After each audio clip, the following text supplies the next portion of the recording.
Does he have a warrant for his arrest? Can you not?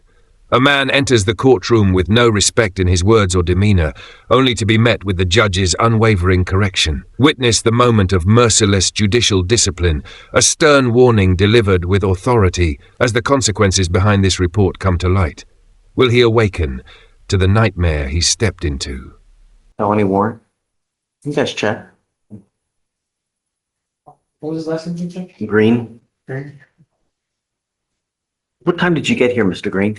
I got him like 9 o'clock, a little bit before, but I didn't know the COVID. You come late and you come in shorts. Is this a good way to come to court? It's a complete lack of respect. And if you do it again, I'm going to put you out. Do you understand? You are charged with criminal trespass. You're facing up to a year in jail and or a $4,000 fine. We are going to do probable cause. You have the right to remain silent. Anything you say can or will be used against you. You have the right to have an attorney present. If you cannot afford one, one will be appointed to you, sir. Thank you, Your Honor. On April 22nd, 2025, in Harris County, Texas, law enforcement officers were dispatched to a suspicious person call and made contact with a law enforcement officer working an extra job that stated the complaining witness approached him and stated that her phone was stolen from her front porch by the defendant, who she ID'd and provided a description of. The law enforcement officers found the defendant, who fled inside an apartment and then was detained. Law enforcement officers found the complaining witness's cell phone in the defendant's front jean pocket. The defendant had a prior trespass warning for the location from January 2025.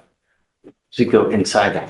Yes, Your Honor, we just have here that the complaining witness stated her cell phone was stolen from her front porch. Mr. Green, I'm going to find that there's probable cause to go forward with your case. I'm now sending you for a drug test. I want to know what, if anything, is in your system and you're to come right back. Do you understand? Come right today? Right. Do you understand? I'm also going to put a GPS monitor on your ankle and I'm ordering you not to go anywhere near this apartment complex. If I find that you do, if I find that you're a weapon, that you have a weapon, if I find that you're a danger to my community, I will revoke your bond and I'm going to make it sky high. You are on felony deferred for a very serious case. Does he have a felony warrant? Okay, no, Why is this showing no bond? I'm not sure, Judge, but I don't see it come up in that. Take a seat for me. We'll have you sent in you, see you 15 minutes, 20 minutes. And you continue to test positive. He goes with you. From positive drug tests that sparked the journey to recovery, to heated debates over a dark mission where the one under fire is accused of deep acting. This version, it unfolds with twists you won't see coming. Join me as we uncover the stories hidden behind the project's closed doors. We got a couple cases. First one is Mr. Galindo. He did test dirty. I did submit a mitigation packet today. They are going to review that. Mr. Galindo? His mom's here too as well, So you send it to you? if you want mom. Sure. So we tested him, guys, right? Yes, Judge. And? He was something positive for THC. Still using? I don't understand what don't mean no means no. No means no. How long has it been, Greg? Should the weed have been out of the system or what? When did we order it? I don't remember. I don't have my iPad on me off the top of my head. Case has been open since December. We reinstated his bond in February. It was ordered in December as well. We ordered you since December not to use, and you're still testing positive. It's unacceptable. I'm now revoking your bond. Goes with you? Your Honor, let me ask you this. Can you give it a couple of days to see what the state's going to do on the mitigation? He does have asthma. That was an issue last time. He doesn't. He's been ordered since December. I understand. Not to use. And I told you over and over not to use. And I even reinstated your bond once. And you're still testing positive. No. Because then, well, you're still at Morton Ranch. am I supposed to feel bad because he's still continuing to use? You know? If it's going to go a certain route and possibly go away, I just ask As much as I love you, Greg, if I let him go now, then I'm telling him it's okay for you to do what you're doing. And it's not okay. I've warned you repeatedly not to, and you continue to test positive. He goes with you. I asked you what the bond is going to be, Your Honor? Or would you consider a couple of days and then reinstate his bond to where if they do give him a PTI, so he can do his... Absolutely. But he needs to know that we mean business, that we're not here Understand. flapping our gums for nothing. Because really, I have already reinstated the bond once and he's still doing whatever he wants to do. It's unacceptable. Okay. So I'm setting the bond at 5,001. Today's Wednesday. We can roll it to, I guess, Monday. And then I'll talk to him to see if he gets the message and we'll go from there. But We'll talk in a second. I'll let him explain to you what we have in mind, but I'm sorry. Yeah, I know. I know you know, his even caseworkers had given him drug tests and they explained to him why, you know. He's, I don't know, he explained something, he smoked some, like, so cigar type marijuana thing, and it was like, you know, Greg, don't. You know what I mean? I get it, Judge. Okay. I will talk to the state. I will talk to mom. I have one other case I need to talk to you We'll about. talk again on Monday. Yeah, that's fine. I'm here every day. All right. So Thank you so much for coming. just give me a second. I'll talk to you. Mom, thank you so much for coming. I appreciate it. And we are too, you know, we really are. It just, it's gonna be a lesson learned. You know, like I said, I'm grandma, I've been raising him since 3 months in and out of the relationship, so that kind of thing. Yeah, so. Okay. Promises, you know. I have his daughter, I have my granddaughter too that I'm raising, she's 15, so I've had her since Nikki. So that, no, they're going counseling too for all of that, because they don't know how to let their emotions. so sorry, but you're doing great. Good job. You didn't feel like- Who's behind you? Okay, thanks. I have another case, Takesha Chase. I was going to come to the court without an agreed recommendation to see if the court would consider a deferred adjudication. She has no Texas history. She does have some history out of state. No, but are you opposed to it, right? How bad are the injuries are we talking? Is it bad? Greg, is it bad? No. I'm telling you, no. I watched the video. I didn't see anything. In fact, the complaining witness called the cops the day after. It was they were in the drive-thru at Whataburger. Complaining witness hits the back of my client's car. Client's upset. Argument ensues, opens the door. They throw some punches. Okay? Complaining witness does not call the cops that day. One of her family members either works for a law firm or has something to do with the law firm, and she has her call the cops from the law office the next day. Cops on body cam come to the law office the next day to make the complaint. Is your complaining witness asking for max time or something? She didn't ask him for max, Right. and she didn't assess that. How bad are the injuries? So, she said there was a blood vessel pop in her eye and redness on her face and eye. Did you verify that? So based on injury photos, we do have an injury photo. I'm trying to pull it up. She has no criminal history, right? She has out of state, but nothing in Texas. I mean, body cam, I didn't see. It's nothing bad. I didn't see anything on body. I'm cam. okay. I'm okay. Okay. Yeah, for sure. All right. Do you want me to set it for a plea or do it now? Well, it's 191 days. Is she here now? She's here now. 18 and you're headed nowhere where you're going to end up being dependent on someone. That's not a way to go through life. 18 years old, no job, didn't finish high school, and now she's missed her court date. What kind of future lies ahead for this young woman?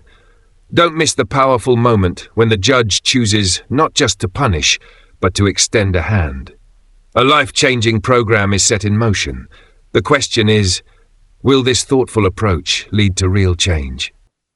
Why did you miss court, ma'am? Sorry? Okay. When you don't come to court, we issue a warrant and you end up going to jail. I'm going to reinstate your bond, but I'm not going to do this again. The next time you miss court and I have to issue a warrant, you will go to jail. Do you understand me? No more get out of jail free cards. This is it. Ma'am, you're charged with theft. You're facing up to 6 months in jail and or a $2,000 fine. We are going to do probable cause. You have the right to remain silent. Anything you say can or will be used against you. You have the right to have an attorney appointed if you cannot afford one, ma'am. On April 21st, 2025, in Harris County, Texas, law enforcement officers were dispatched to a shoplifting call at JCPenney and made contact with the complaining witness, a loss prevention officer. The complaining witness stated the defendant entered the store and placed two swimsuit sets in a black purse, then passed all points of sale and exited the store. The total value of the merchandise was $144. Now, this is the co-defendant to yesterday's theft, right? That's correct, yes, sir. Okay. Ms. Joy, I'm going to find that there's sufficient probable cause to go forward with your case. I'm ordering you now as a condition of your bond not to go back to JCPenney and not to be in contact with the co-defendant in this case. Do you understand? What do you do for a living? Did you graduate from high school? I'm sending you now for a drug test. I want to know if anything is in your system and you're to come right back. You're 18 and you have nowhere headed. That's not a good way to go through life. You know, you should never, ever have to depend on anyone, and you need to be a strong person to be able to work and make money. Because in this life, if you don't have money, this life sucks. And you're 18 and you're headed nowhere where you're going to end up being dependent on someone. That's not a way to go through life. You need to get into school, get knowledge so you have a good job, so you can support yourself, so you don't have to rely on anyone, much less a man. Men suck. Don't rely on them. Be a strong woman. You understand? Okay, I'm sending you for a drug test. You're to come right back, and I'm going to appoint your lawyer today. Just take a seat for a minute. Can I get her to sign real quick? Yeah. Definitely here. You need to do something in this life. I'm telling you, the older you get, life doesn't get easier. It gets so much more difficult. And if you don't have an education, if you don't have some kind of trade or skill or good job, you're going to end up in such a bad position that you will do anything just to get money. I'm telling you, life doesn't get easier. You lose hair, you lose the looks, it doesn't get easier. Did you tell me that you graduated from high school or you did not graduate from high school? That is what we are going to work on now. You must either maintain a full-time job or get back into school. And I'm bringing you back in 2 weeks to see what you have done. If you have done nothing, do you understand me? Okay, we're going to appoint your lawyer today, and I want you to see that you're actually working to make some kind of future for yourself. The more education you have, the more money you're going to make in this life. The last thing that you need is to be dependent on a man. Men suck. You never want to be dependent on a man. Be a strong woman. Have a brain and do something with your life. Do you understand? We're going to work on it together to ensure that it happens. Please, just take a seat. We'll be right back with you momentarily. This young lady is 18 years old. She's not working. She never graduated from high school and has no prospects so far. So I told her that we are all going to work together to make sure something in her life happens. So I'm giving her 2 weeks to either start working on getting a GED or back into school or working on getting a full-time job, because doing nothing all day, it's not going to happen. You understand, man? This is the lawyer that's been appointed to represent your case, Mr. Reed. We are going to give you his phone number now. You must get in contact with him today so that you guys can get on the same page about the case. Okay.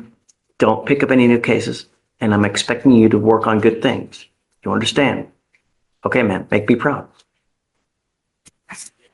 Okay, Mr. Reed. Okay, Just 2 weeks? I'm gonna lose it. Do you understand me? Yes, sir. Want my streets safe. If you do it again, I will pack you back in prison, and no one in the world will bail you out again. The judge's stern warning makes it crystal clear this is the final chance. The question is, will this person finally take it and change for good?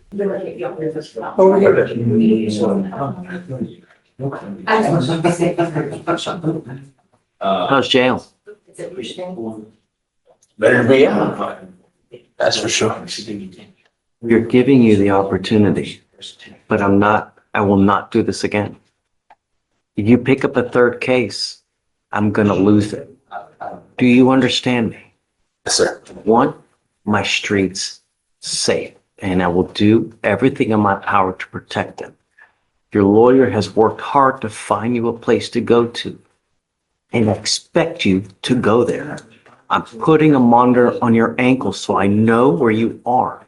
You are expected to go there and be there every night by 9 p.m. Do you understand? Yes, sir. If you deviate, if you pick up a new case, if you are a danger, if you don't go back to this place, then I'm going to revoke your bond, put you back in, and you now know no one in this world is going to give you a bond. So you will be stuck in there until these cases are over with. And I don't accept pleas of guilty just to get out. Do you understand? Yes, sir. This is the one opportunity that you have. Make the most of it. Anything else that you think that we need? Are you taking any medication at this time? I have not taken any medication. Or should you be? Have you been diagnosed by a doctor? Have they told? That was years ago. Okay. So it's been a while. So when you get out, what are you going to do? What are your plans? Still, that's correct. Okay. The idea is to get my ID back and then to be able to find a format of employment. So this is a great goal to have, and we're going to make sure that it happens. So I'm going to set you off. I'm not going to blindly reset with hopes that you do it. I'm going to keep you close so I see that you actually do it. When you have too much time on your hands, you become self-destructive. So you need something to do. And working is the absolute best because it keeps your mind occupied so you don't start doing things you shouldn't do. And the best thing about it is you make money. Hey, that's true. So I'm going to give you 2 weeks and I want to see what you have done to get your ID. Go home, wash the jail funk off you, dress up nice, go get your ID. If you do that, after that, we're going to give you a month to try to help you get a job. Okay. Do you understand? Yes, sir. Okay, none of this just all day. It's not going to happen. Do you understand? All right, make me proud. Thanks. Ray. Okay, so ma'am, what I'm going to do now, you're giving up the right to a trial, right to compel witnesses to testify on your behalf, confront and cross-examine your accusers, the right to be arraigned. From sharp warnings about a litigious society to unexpected chances to take on real responsibilities, this hearing uncovers a side of the justice system you rarely see. Could this be the moment when healing begins and a life truly changes? Last name was Chase. Chase. And then what about your? Ms. Chase, you're charged with assault, bodily injury. You and the state have been unable to reach an agreement. In this life, you never know who you're going to run into. You get into a fight with the wrong person, they're going to shoot your ass dead. You get into a fight with the wrong person. This society is extremely litigious. They like to sue. They like to get money. And I mean, who doesn't want money, right? So when you run into the wrong person and you get into a fight with the wrong person, it could really cost you dearly. And as you now know, these people, they now have a lawyer. One of the family members was a lawyer. That's what I was explaining, Judge. So she didn't call the cops that day. The cops went to the law office the next day. It's very possible they're waiting for the results of this to come after you in a civil way. That's why you have to watch out what you do, who you get in contact with. If you're lucky that you're not going to get shot, you're going to get unlucky that you're going to get sued, They're going to squeeze you for every dime. That's why you have to be careful. So what do you want? I mean, ideally, I'm asking for a deferred and a no contest plea if the court would take that. I don't know about a no contest plea, but I'm certainly willing on the deferred, right? So you're charged with assault. You've not been able to work an agreement. Would you like to come to me for us to punish you as opposed to the state? Because you've been unable to work an agreement. Yes, Yes. yes, Sure. yes. So your other option is if you don't want to accept, then you can go to trial. That's the other option that you have. No, no, I don't. So, okay. So, are you guilty or not guilty of this offense, man? I'm guilty. Okay, I'm not going to find you guilty. What I'm going to do is I'm going to withhold that finding for a year. I'm going to place you on a probation that's called deferred adjudication. Okay. This is a type of probation that you give up nearly every right known to man by entering into it, meaning that you cannot fight this underlying case after today. We're putting you on this probation. If you successfully complete it, you do not end up with a conviction on your record. But you cannot tell people it was dismissed. It doesn't get dismissed. You take a probation. If you complete it successfully, you don't end up with a conviction. Do you understand the difference? Yes, I do. Now, what I'm going to do is I'm going to order you to undergo anger management while you're in this probation. You're to do an effective decision-making class. You will also do what's called a TRAS. This is an evaluation to see what other conditions you may need. If they assess other conditions, you must fulfill them. No weapons and no contact with the complaining witness in this case. You'll live 2 years after you're done. Okay. Now, if you're going to be driving, you must have a Texas driver license I have- and you must maintain liability insurance as well. Car insurance. You have to have car insurance. That's another thing. I get emails all the time where I have people asking me for help because they get into an accident and they're getting sued for $50,000 and they don't know how to go forward. They now are required to go hire a lawyer and fight this lawsuit because they got into a car accident and they damaged someone's Benz. That's why you have car insurance, so that if you get into an accident, you have the company there to represent you and take care of it. Do you understand? Yes. Okay, so proof of financial responsibility. Yes, sir. I have a license, but I don't have a car anymore, so I don't have Okay. Well, insurance. if you get a car, you're gonna need Okay, yeah. insurance. Okay. And she doesn't currently have a car, Your Honor. I'm just letting her know that Yeah. she gets something. If at some point you do get into a car or you Right. have one, even if you're borrowing someone else's car, you cannot unless you have insurance. Okay, so ma'am, what I'm going to do now, you're giving up the right to a trial, right to compel witnesses to testify on your behalf, confront and cross-examine your accusers, the right to be arraigned, charge read in open court. If you're not a citizen, there are possible immigration consequences. You can be deported, excluded from the country, denied naturalization. You give up the right to appeal. So once you accept this agreement, you are now entering into a contract with us stating that you will successfully complete this agreement. If you do something to violate this agreement, like you pick up a new case, you don't do your classes on time, I'm going to issue a warrant for your arrest. We're going to have a hearing and you're looking at an entire year in jail. Do you understand? Yeah. You still want to do this? Yes. Okay, man. I'm going to sentence you to it. Good luck to you. How many months is the term, Your Honor? 12 months. Okay, perfect. Just a year. Okay. And if you do well, you get everything done quickly and you're nice to everybody. You know, these probation officers, they have a really just tough job. They meet with the worst of the worst. They deal with excuse after excuse. So if you want to get a nice one, be the first appointment, be the first one there, be happy, crack a joke. You don't have these people eating out of your hands. But if you go there at 4:00, they've dealt with excuse after excuse, a-hole after a-hole. They're probably going to be in a bad mood. And if you're in a bind and you go up there unhappy, it's not going to go well, right? Right. Good luck to you. Thank you. Appreciate it. And you're done with court, I think. Okay. Okay, Greg. Yeah, you're gonna wait for the thank you. I'll probably talk to you in a few. Okay, thank you, thank you. Thank you, Your Honor. Okay, good luck, man. Let Fleischer know. I mean, did you?